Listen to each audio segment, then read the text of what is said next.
Elliot, Hello. rhyming alliterated things are dead. Okay. Yep. We had Rappy Snappy. Roll the we had music. Snap Tap. We had all of The the snap versions. tap's not alliterative, it's just rhyming. Not well, yeah. I'm more meant rhyming here. I mean, Rappy Snappy is not rhyme either. All of the that kind of thing. They're all It's all rhyming. gone. Anything that rhymes is now banned in Valve games. There's no such thing as a rhyming ever. Yeah. You We're can't not allowed to rhyme. You can't play roly poly. You can't. There's no. You can't rhyme a player's name with a position. It's just illegal at this point. Yeah. You I know can't Bit's no longer allowed to play in pit. No. He has Bit to in a move bit. role now. Yeah, he has to move role. We're taking fun out of Counter-Strike. That's what this is. Hell yeah. Um, I'm 28 years old. There's no fun left in Counter-Strike. we we wanted to talk about the SOCD nullbind whatever perfect counter-strafing stuff. It's definitely broken. Like, just get rid of it. Yeah, I agree with it. Now, I'd like to note that neither of us currently own keyboards that we're even theoretically capable of it, even if we wanted to. That has nothing to do with I have fingers that are capable Yeah. of it, though. I'm an unbelievable counter-strafer, and I don't want my skill to be taken away. Okay, so you say that. You say that mostly jokingly, I think. But I have a serious point on this. Everyone online bitching about the inability to do W jump throws and jump throw smokes. Just jump throw. That's what I'm saying. Just It's jump not that throw. That's hard. what I've been doing. You don't need a bind on this game. That's what I'm They saying. made it so easy. That's what I'm saying. Everyone bitching about you can't jump throw smokes anymore is just wrong. Well, okay, you I can guess do it. like the W jump throw, if you're trying to press all three at the same time, whatever. But like, I get it. Like a normal jump throws are so easy. 95% of the time or some shit, I get those. It's so fine. easy. Admittedly, It's I don't throw smokes, but that's not really the point. Well, that's a separate matter. Yeah. We're gonna talk today. But no, my about... counter strafing is actually like legitimately really good. Right? My counter strafing is really good. Nothing else about my game is really good. My counter strafing is really good. My counter strafing, my crosser placement are all right. Everything else is pretty awful at. We got a couple events to talk about today. We'll talk about Cologne. We'll talk about Blasphemy Fall Showdown, which is one of 700 Blast Qualifier events. The RMRs started today. We'll talk about that. I think the Middle East RMR is the one specifically that started. It is, yeah. I have some thoughts on that tournament. Yeah. But we'll get into them after this intro.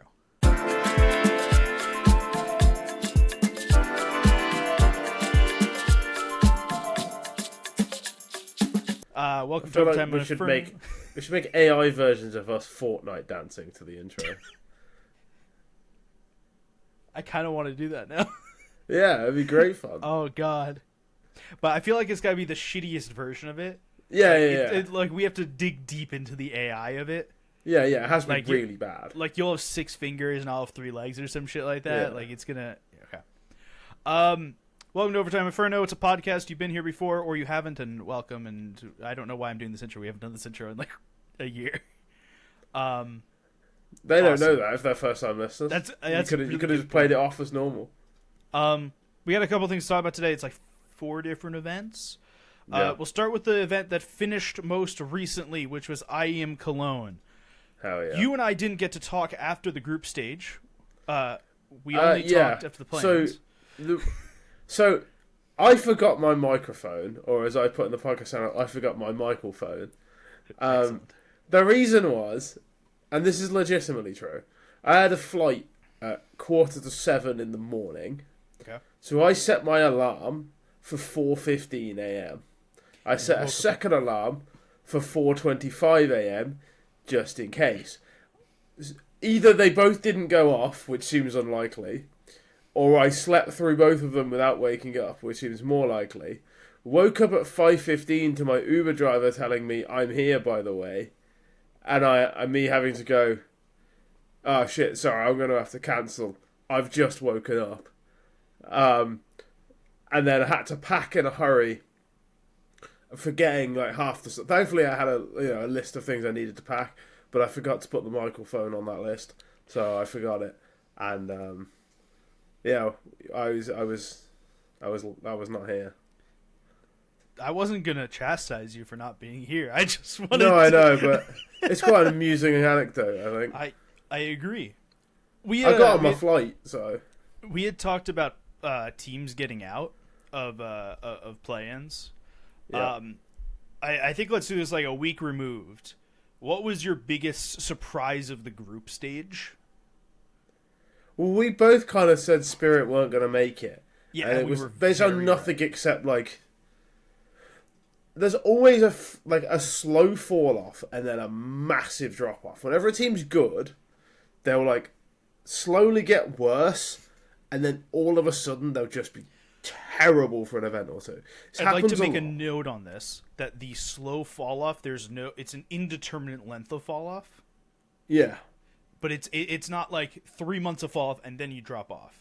Each team is different on the length of fall off. There is, but it's usually very gradual. It'll be like, so they won at Kato and then it's like, third to fourth for a while, and it's like, they start losing in quarterfinals. Sometimes they're losing and then all of a sudden it's like they lose every map 16-3. We're just the worst team in the world. It happens.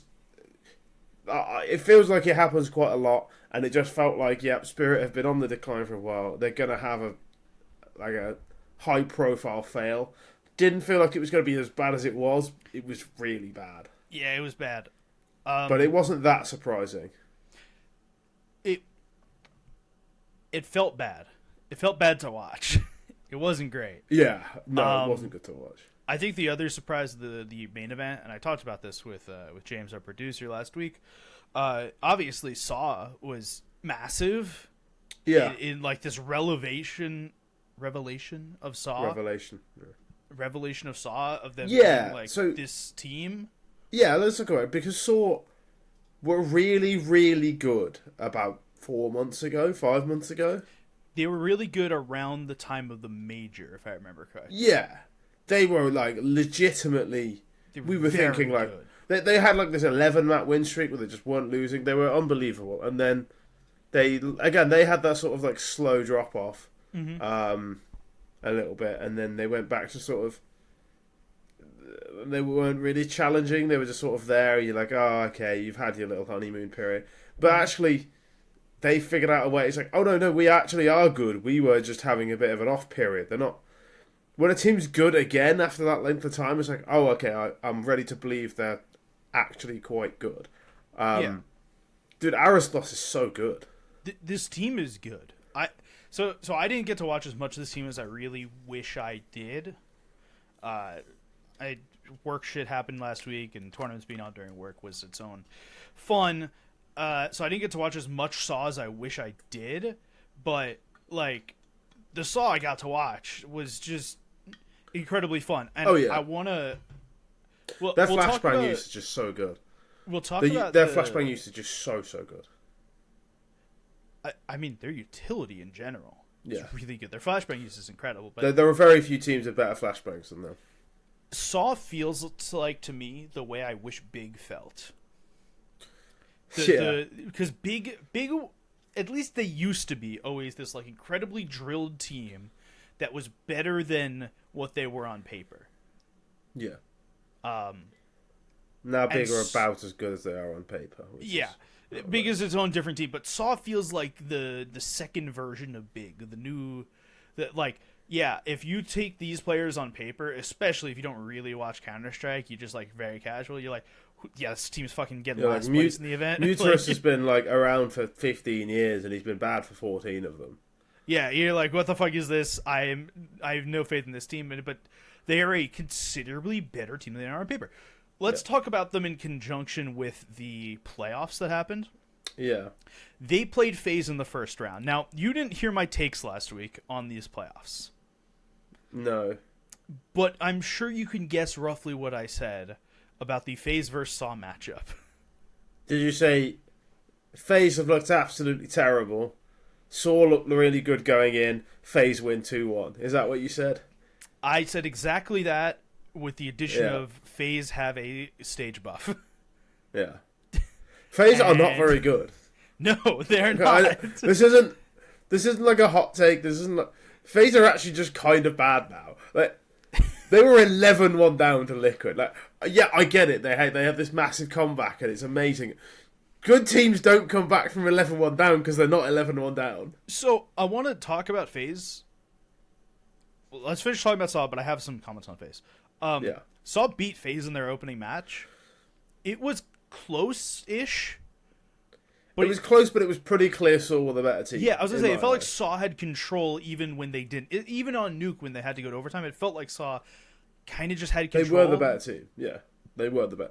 They lost rounds, obviously they had that Muterus 1v4, which if you haven't seen it, one of the best clips of the year. It's so good. Backs against the wall. They have to scrap for the win here. Captain Muterus, can he do it?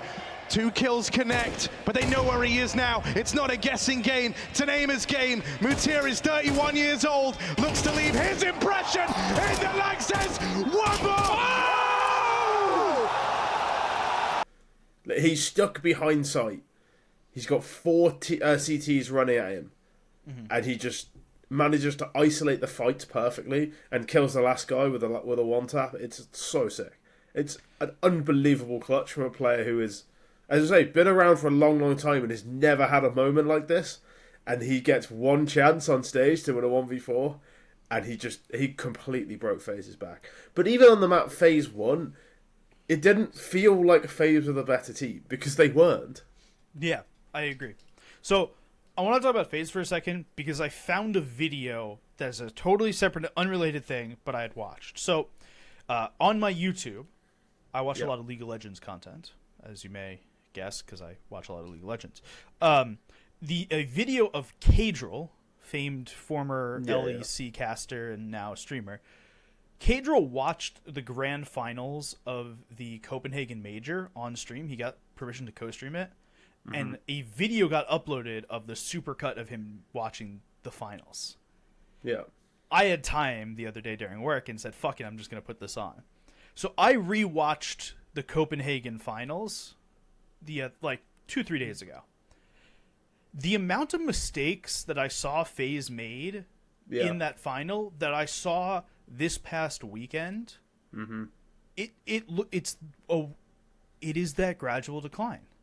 It's the same decline you just talked about with Spirit. We haven't seen that fall off yet, but I can tell you they've had events that weren't great, but they've not had a catastrophic one yet, not for a while.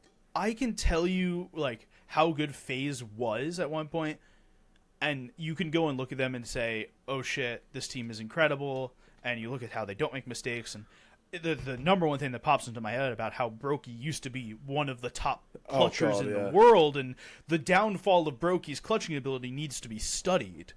Dude, he was fucking awful in this game. But I don't think he was alone, actually. I don't think he was alone either, but I don't think Frozen played well at all. I think you'd actually struggle to find a FaZe player who I think was like, I would say Rain was fine, but none of them were particularly good. I cannot stress to you how much better than FaZe I thought Saw were. Yeah. Because I thought Liquid were better than FaZe. They just giga choked. They just did the Liquid thing. Good teams don't come back from 11-1 down because they're just not 11-1 down. FaZe are not good. I don't care about the stage, but I don't care about the experience. They're not a good team right now. It's as simple as that. Saw deservedly beat them. I'm glad they did, because FaZe did not deserve to go through. So that brings us to Saw's matchup in the semifinals, which is against Vitality. Vitality are a very good team of Counter-Strike players. Yeah. That's all I really need to say on this. Well, I think that actually highlights the point I just made in that FaZe really aren't very good, because Saw looked so much more well put together than FaZe. They looked like more of a Counter-Strike team than FaZe. They were better structured. Individually, they didn't look outclassed, which is normally not something you'd say about FaZe. They just seemed to understand the maps better. Inferno was FaZe's pick. They looked like they had no idea what Saw were doing at any point. And then Saw come up against Vitality. They get Nuke. It's a map Saw are famous for. Saw's Nuke, so good. Vitality, just disrespect. Vitality let Saw pick their best map and shit on them on it. Apex got an ace in the last round. Let's not forget that. I was gonna say, do you know who the best player for Vitality was statistically in this series? It was Apex. It was Apex on both maps. Apex was an absolute killer in playoffs. Absolute killer. For a guy who I personally have disrespected in the past as a player. All of us have. Whether or not you think he's a great in-game leader, for a while he hasn't been a great player. He was really, really good in this playoffs. Really good. I think it's important for us and for the community at large that when you shit on a player, not make fun of a player, but when you call a player out for not playing well, that you do the reverse when they do play well. Yeah. Unless they're a player for NIP, in which that case all holds are off. Well, they never played well anyway. They don't play really well. Matter. But so you're like fair fucking play to Apex because he was actually just really good in all of playoffs. He'll always make some sort of like brain fart errors. That's just the nature of the type of player he is. He's going to make errors where he's trying to be aggressive and he takes the wrong gamble or doesn't win the fight, whatever. But he had so much impact in every game he was in. And I actually think he was an MVP candidate. Honestly, I thought he was really good. I think if he played a bit better during the group stage, I'm not saying historically better, but just like a bit better during the group stage. Yeah, there's an argument for it. I would have there would have been a real argument, but considering it's a full tournament award and not just and also last map of the grand final, we're gonna come back to the grand final. So good. We're gonna come back to the grand final in a minute because there are thoughts and other stuff in there. So let's go to the other side of the bracket. Vitality beat SOD 2-0. On the other side of the bracket was Mao's G2. I said G2 were winning this event. Oh boy. Dude, they have no idea how to play Counter-Strike. The problem... So G2 lost to Mao's 2-0. The problem with G2 is I was convinced they knew how to play Counter-Strike for a minute there. Because you watch their lower bracket run. T-sides are so ugly. They lost to SAW, which, in hindsight, fair fucking play. Yeah. They win against Spirit. They win against Astralis. They win against Pain. And Pain, we didn't know what we thought about. They are a very decent team. They're not a fucking pushover. Pain are fine. Yeah. They're good. I wouldn't say they're a pushover, right? No, I'm not sure if I would put them in very good. They're good, but you do always feel like they'll let you down in a big game. But they beat teams that they should beat, including Astralis, who we'll talk about Astralis in later this episode because there's some stuff coming out about that. Yeah. But I had some feeling that, on one hand, I know G2 don't know how to play Counter-Strike, but on the other hand, just look at the fucking paper here. Oh, yeah. Like, but that's exactly what the game looked like, though. It's like looking at the fucking men's national team for basketball for the America. Yeah. And no matter who you put them up against, just looking and going, well, what are you supposed to do? Well, that's kind of... They also played a bit like the US MNT, where it's like... They just put stars on the pitch and just go out on the court and just went... Figure it out. Yeah. Eventually, the US team sort of didn't for 3 quarters against Serbia, where Jokic gave them the runaround, and then they actually all just combined and made the Avengers and they won. You had LeBron driving, you had Durant mid-ranging, Steph Curry 3-balling. Same thing happened during the finals, and I know we're diving deeper into basketball Olympic stock, but the same. I think pretty much every G2 round was a miraculous play. Yeah, every G2 round was Nico's just got a 4K from a position where he should have got 1. Malbs has doubled down when he shouldn't have got any. Monasu's just got 3 kills, and he's just quick scoped somebody through a smoke. There was multiple. I remember there was one game where Snacks had an amazing 3K and 4K, and he had 11 kills. And it's I've seen all of your kills in 3 rounds. You've lost, but you've got highlights, and nearly every highlight from that game is a G2 highlight, and they just lose comfortably because all they had was highlights. Their T-sides were so ugly. There are so many rounds just walking one by one into gunfights that they couldn't win. So ugly. And I don't want to put all of this on G2 losing rounds, because they lost the rounds. but Mao's won rounds. They did. But I wouldn't say that. We've talked before about how it doesn't... In terms of like the FaZe Liquid game that was the 11-12 comeback, it didn't feel like FaZe won the game. It felt like Liquid lost the game. Yeah. I wouldn't say that this was G2 lost the game instead of Malice winning the game, but if you were to put it on a percentage chart, it would definitely lean like towards 60-40. G2 like, losing the game over Malice winning the game. A worse team than Mouse would have lost to G2 because G2 would have just highlighted their way to a 13-11 win. They'd have just won 4 clutches and won the game. A worse team than Mouse doesn't win that game, but also when G2 come up against a team who can sort of match them man for man, they look fucking awful. They look really bad. Like, I cannot... Like, I've never seen a team who didn't know how to play Mirage T-side. Level 7s in FACEIT know how to play Mirage T-side. We'll talk about Mirage T-sides. Fucking ugly, man. It was so ugly. Yeah. So, Mao's win against G2. They go to play NaVi. Let's start with Bit has had an incredible event. Yeah, he's so good. Bit looked like the player that we all thought he was going to be, and then there was a little bit that there was this like dip of like, where the hell is Bit? What's going on? Yeah, he didn't have the best final. But up until the final, yeah, he was sensational. Semi-final, he was sensational. There was a map he had 23 kills and 21 of them were headshots. You just can't kill him. He's like, when he's doing shit like that, you can't actually kill him because you cannot win a 1v1 gunfight with him. He's like Diha, but really good. I mean, Dia's pretty good, but like Dia just takes really hard gunfights and wins them more than most people do. That is Bit wins impossible gunfights all the time. That is an ambitious statement right there.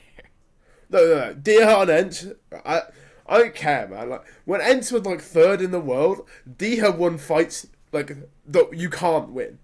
Bit does that with alarming regularity. He takes aggressively unfavoured gunfights with M4s and double links you all the time.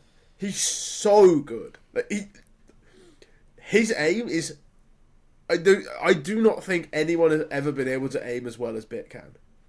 I'm including Nico in that. I'm including Scream. I'm definitely including Scream. He's definitely. Okay, I'm asking. He's like Scream, but good.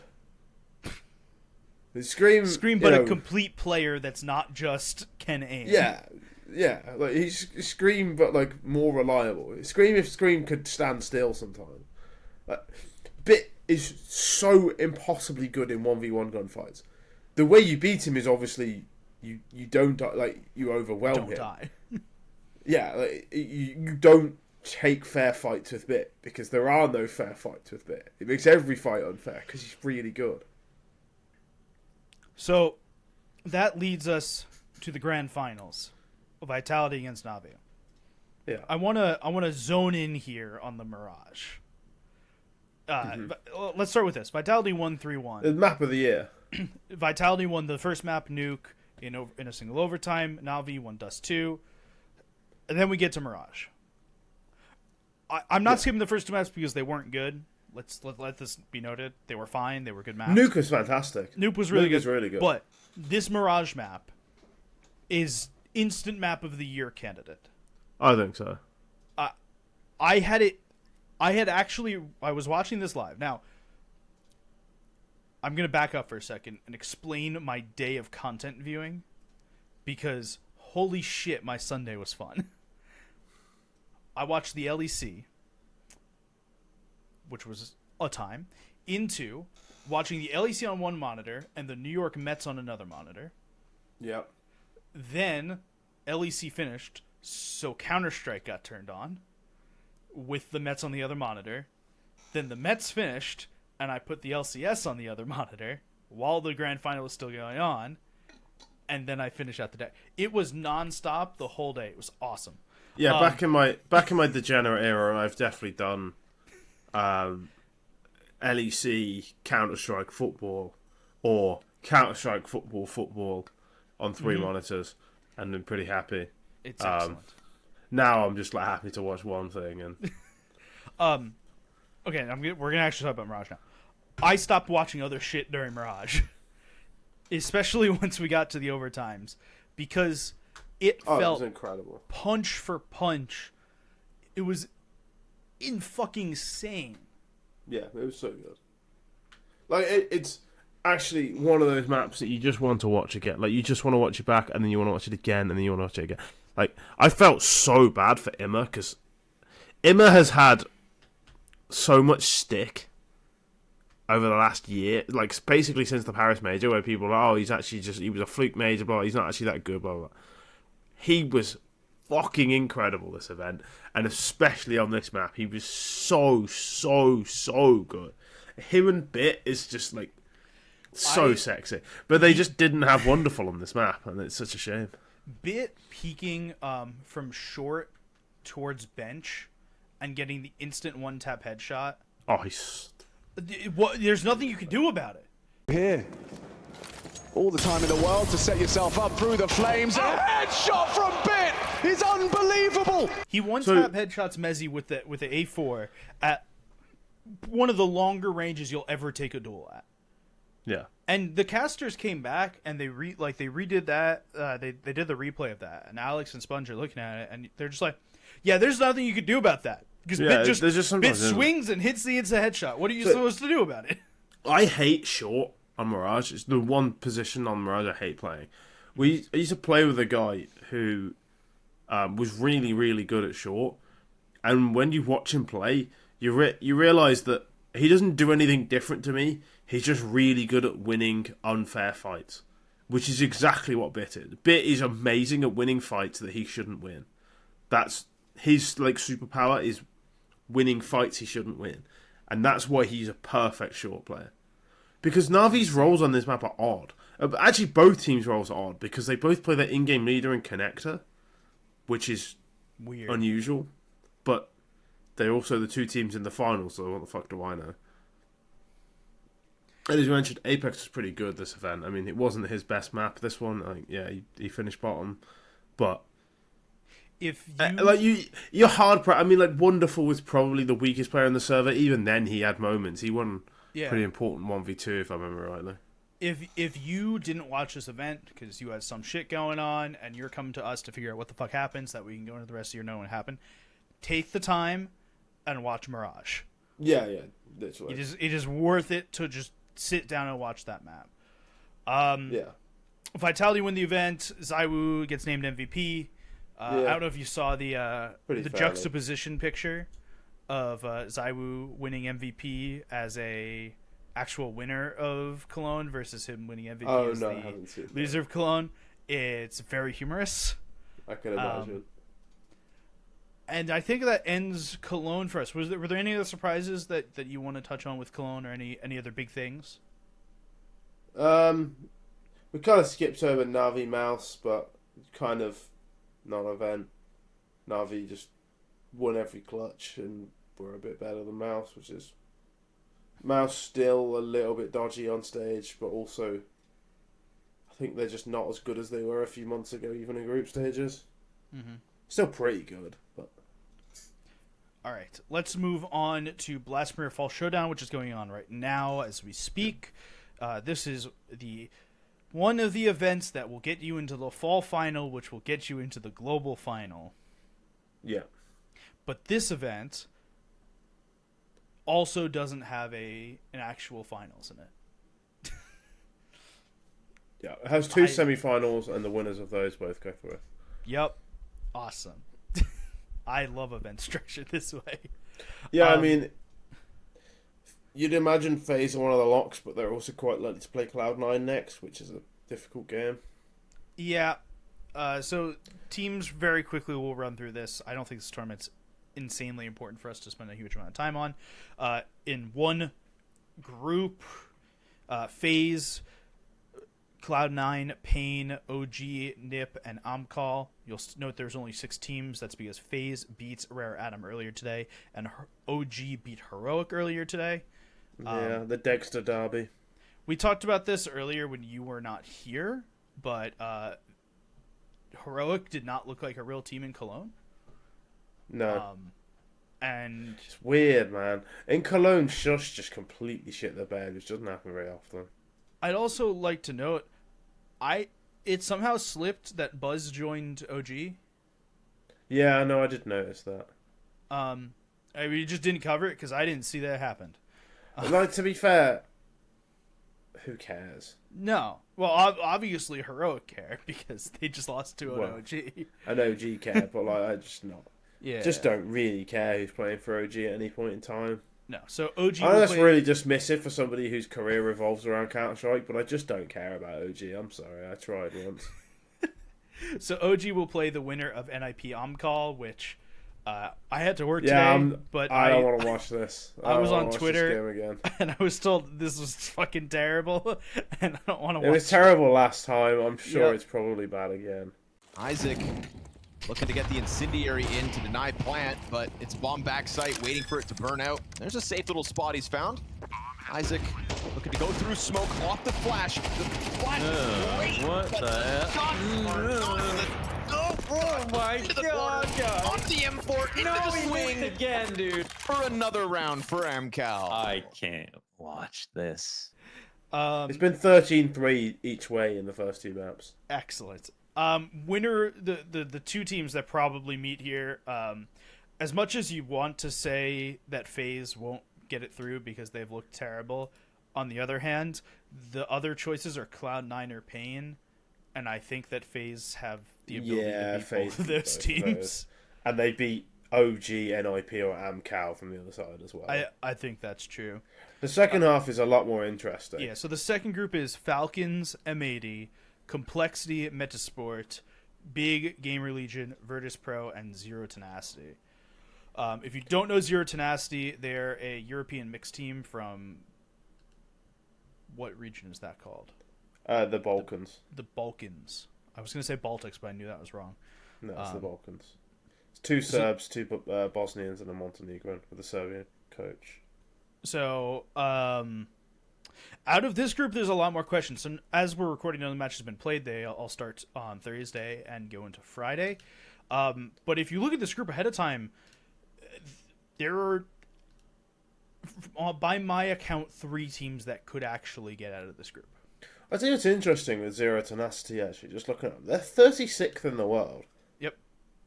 I've never heard of never Zero Tenacity. I've never heard of any other players. But they're higher rated than AmCal, they're higher rated than OG, they're higher rated than Cloud9, they're higher rated than Metasport in 90, for example. They used to have a player called Peanut World, I'm finding out now, and that's amazing. an excellent name. They've still got Brut Monster, which is fantastic. Or Brut Monster is good. This seems probably quite good. Like, on the low. Virtus Pro are beatable at the moment. They're very inconsistent, to be kind.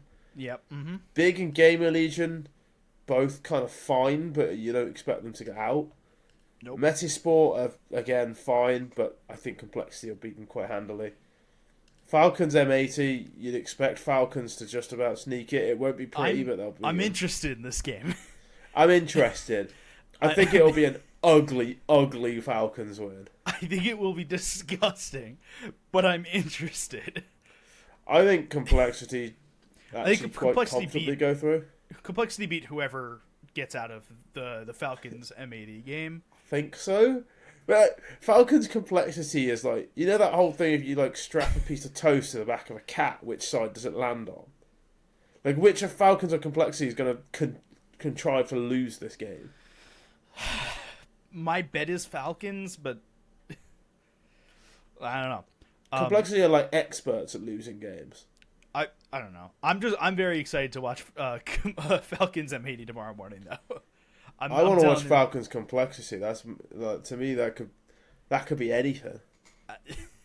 This whole bracket could be anything. Yeah. Winner the winners in quotes of this event go to the Blast Premier Fall Finals, which will be in Copenhagen next month.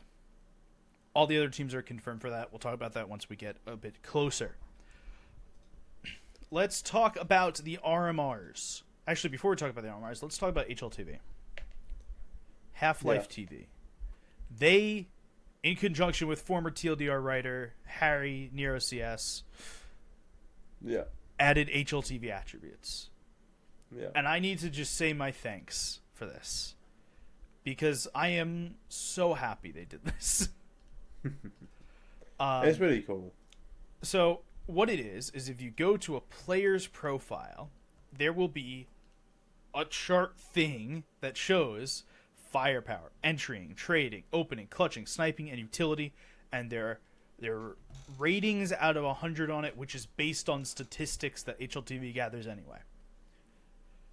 The reason I care about this, do you know, when you are looking at obscure random European or Asian teams, how fucking difficult it is to figure out who is the opper, who is the entry fragger? I've never been happier. I was just laughing off screen because when I said we should make AI versions of us doing they got dances, sent. It has been made, and I've sorry, I was really distracted. No, the attributes thing is really cool. But I don't know if you've seen HooXi's yet. I saw that there was a 0. He has 0 firepower. It's based on 6 maps, but those 6 maps he was really bad in, and he has 0 firepower, which is just really funny. Before we talk about the RMR, let's talk about HooXi, because there's a rumor that's come out that HooXi could be replacing Stare at Astralis. I heard he might be going to Astralis about a month ago, and I kind of just laughed it off. I think there's legs in it. I've heard it more. Yeah, I think there's something in it. I think they were... I heard it a while ago, and it was kind of sort of like whispered, HooXi might be going to Astralis, HooXi might be going to Astralis. And I was like, yeah, okay. It seems like 2 and 2, Danish in-game leader 3, Danish team without in-game leader, but... It seems like it might happen. I think there's probably something in it. I don't know how I feel about it. So here's the thing, right? They made the device has been IGLing for them. Mm-hmm. So does HooXi coming to Astralis mean that HooXi is going to start IGLing again and device won't IGL? That has to be the only reason, because, and I mean this in the most statistically backed way, HooXi for Stare is not an upgrade. No, as a pure fragger, it certainly isn't. I do feel a bit bad for Stare. Like, they made a big thing about signing him, and he's clearly talented, and then they've just signed other players that are bigger names than him, who I don't really think are any more talented than him. But you can go play on the team with all the Astralis rejects. I just don't think Stavn's that good. Are you telling me that you think Stavn may have been a system player? No, I don't even think he was that good on Heroic. Oh, okay. He choked every playoffs. This is a take. He was bad in playoffs. If you go back, he was bad in playoffs consistently. He's a very good trade fragger, but like, so was Blame F. Like, he's kind of the same player, and I don't know. I just don't think Stavn's like... I quite like Yabby. Maybe that's, deluded as well. I'm just not convinced Stavn is actually that good, and I think I'd probably get rid of Stavn. I don't know, maybe that's insane. Because I feel like you do need somebody who's going to bait, and it's probably Stavn. Maybe role-wise, Stare makes sense, but... I could not even explain to begin, like, how this is going. Well, it's going to be HooXi as first man in on executes. It's going to be Device as a passive AWPer. Stavn as your trade fragger. Yabby is your aggro lurk. And I the other one. Who's the other player on Astralis? Yabby? No, the other one. Bro. Yeah, Bro's really good. Bro can kind of do anything. He'll probably be their passive lurk because he just does anything. Good player. I don't know. I've got questions about this. But I do think Bro and HooXi on the same team is a little bit low on firepower. But as a Danish team, that doesn't seem to matter. So let's talk about the RMRs, because they're going on now. ish. Or maybe they just finished today. Yeah, so the Arabia RMR Open Qualifier finished today. This is important because there's one team here that has players you will actually know. There's actually two teams. Two if you follow North America. In the finals were Onyx Ravens and JJ Howe International. Now, let it be known that JJ Howe International, up until... What day was this?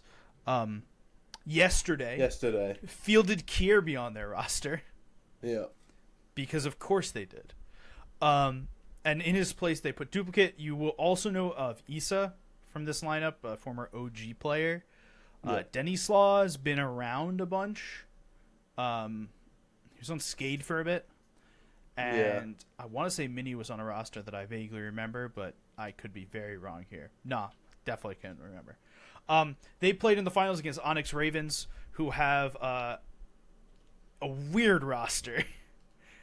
Yeah, I'm not even sure. I haven't even looked.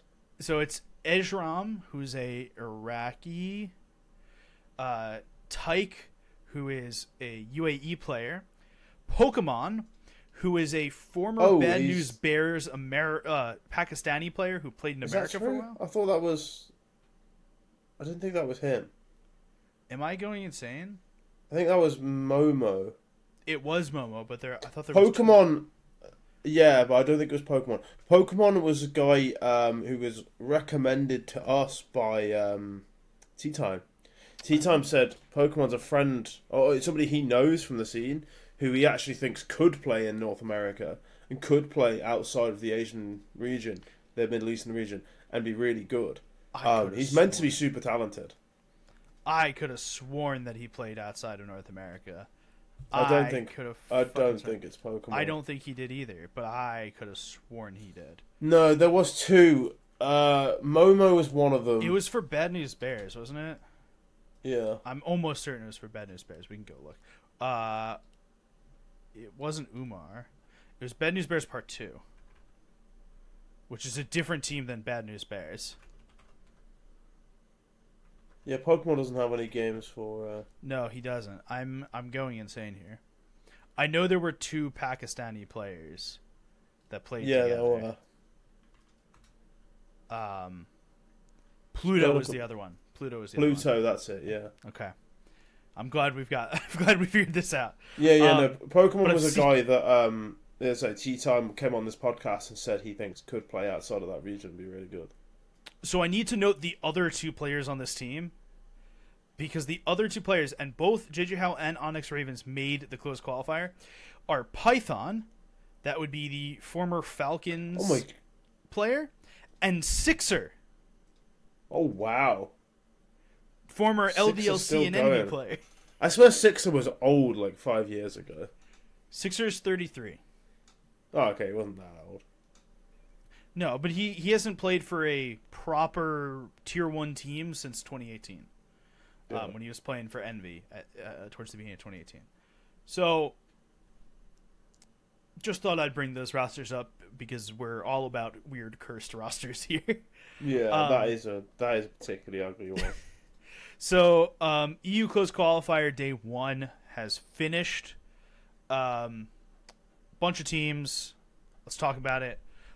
Teams that are 2-0 in Group A: Sinners, Sangal, Bleed, and Koi. Teams that are 1-1: Gamer Legion, Monty, Rhino, BC Game, Eclot, Unity, Paravision, B8. Most of those teams you don't know, and I don't expect you to know. I'd like to quickly jump back 30 seconds and point out that there's a player called Pokemon playing for a team called Onyx Ravens. It's excellent. It's not a real team either. It's a no, mix. Of course not. It only just occurred to me, and I had to wait until you finished talking to say it. The teams that are 0-2 in Group A are slightly interesting. We have Ents. One win. Who is it? One win is supposed to be the Kazakh superstar team with Hobbit and Neelan and Buster. There's also, and I can't confirm this, there's a rumor they're signing Perfecto. I can't win? confirm this. Yeah, I have Maybe no idea if it's Perfecto true. just loved playing with Buster and Hobbit. Yeah, that's why I think it's nonsense. But though I did hear it a while. I don't even remember if it was a reliable source or if somebody was taking the piss. There was a rumor that had a bid accepted for Perfecto. I don't know. Enterprise, who have done something at some point because I know the name, but I do not know anything past that. Are they Czech? I think They might are be Czech. Polish. Oh, okay. Never mind. I literally could not tell you what they did that I remember, but it's fine. No, they have been at an event. The last team that is 0-2 in this group is none other than Team Solo Mid. I mean, obviously. Yeah, but Can they Get how already on board. how TSM lost to just everyone, I guess. Yeah, who did they lose to? So That'll TSM explain it. lost to Bleed and Gamer Legion. Yeah, see, like, That seems vaguely it's reasonable. kind of fine. Like, Bleed are clearly decent. Game Legion are clearly quite decent. It's not as bad as Kind of fine. it's not as bad as Ents losing to Koi and then Unity. I will say Nexa shit on them for Bleed. It wasn't. It wasn't even a Cypher. great sign. Yeah, like, Nexa went 26 and 15 in that game. Group B is Nine Pandas, Saw, Permita, and Cloud9 all clear through. Yeah. In the 1-1 stage, Passion UA, that's a It's football players Oleg team, right? Zinchenko's team, yeah. Yep. I know my sports. Arc Red, Kyung, Big, Sashi, Nemiga, OG, and Rebels. And in the O2 slot, Zero Tenacity, Omcall, and Cilio, and everyone's favorite team, Johnny Speeds. Johnny Speeds. Somebody Johnny catch Speeds. him. Give him a ticket. Um, Completely off course. I went to a street the other day that was called Earl's Close, and I just turned and I was like, "Be careful!" I'm like, why? Earl's Close could be anywhere. And I said, "What are you on about?" I don't worry about it. Very similar. Johnny Speeds. Where's he going? Why does he need to be there so quickly? It is a good name. I'll give I wish it was a player. I wish there was a player called Johnny Speeds instead. that I think that would be better. Yeah. Events that still have to go on while we are off until next week. There will be a bunch more RMRs. Yeah. Asia will have an open. East Asia will have an open. Then Asia will have an open. Oceania will have an open. China will have an open. Starting next week will be South America, North America, Oceania, and China. All will have closed. Basically, every week for a while, there will be open qualifiers and closed qualifiers for the major. I will say, by the time people can listen to this, TSM 1 win is for us 4 p.m. tomorrow, which means it'll be for me 4 p.m. tomorrow. That's like noon, 11 a.m. for me, something like that. It's 11 a.m. for you. I don't know what time the podcast goes out.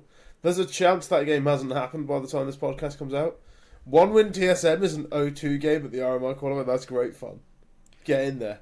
You can hate watch like crazy. Sorry, we have one more thing that went on that I just closed for some reason, and we must talk about it, which is the Shanghai Major 2024 Levant and North Africa RMR.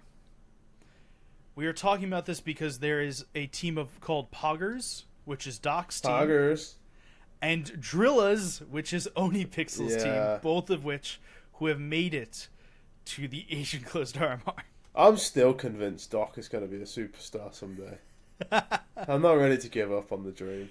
The Middle East RMR is going to be just something. It's filled already. There's a team called Unlucky Much, which is a full Algerian squad and awesome. There's a mostly Israeli team that just got auto qualified from Valve ranking, with Shushan on it, who we've talked to Spray about. I think is actually Flames' brother. Flames' brother. Yeah, I've met him. He's a good guy. just Don't know why that's relevant. it's always relevant. Counter Strike's about to get wild again with open qualifiers, so Yeah, open qualifiers. Well, open. They're not fully open. Are Well, they? no, The problem. there are open qualifiers. I'm not. These are what we just talked about. Okay. Were closed qualifiers. There are open qualifiers. Oh, is it next year they're getting rid of open qualifiers? I think it is, isn't it? Yes. Yeah, They're getting rid of them I hate next that. year. I hate that for what it's worth. So do I. Fuck. There was one more thing for us to chat about, and I don't remember what it was. Did we talk about Snap Tap? It was at the top of the show. We talked about snapping tapping. All right. Yeah, I hate that. Into the Breach replaced Boros with Red Star. Yeah, that was. Boros probably going to replace Kiebi on GG Hell, for what it's worth. Are you serious? I would assume so. I haven't heard anything, but that makes most sense, doesn't it? What if, now hear me out, Kierby replaced Boros on... I think Red Star's already replaced him. I see that, but... And they were trialing Rowland as well, I think. No, Rollins benched. But he was standing in for a bit. What a weird lineup. Maui Snake's back. I like that. I like Maui. Yep. Yeah, that's about it. There's a lot going on that we can't talk about. You know what I mean? Like, there's so much going on. We're already 50 minutes. We're already a bit long. All right. Well, we're going to end here either way. You can find us on Twitter at Logan Wrap, at AZHaskin Retail DR. This episode was produced by James Serpa. It was edited by Mac. We'll see you all again next week. Peace out.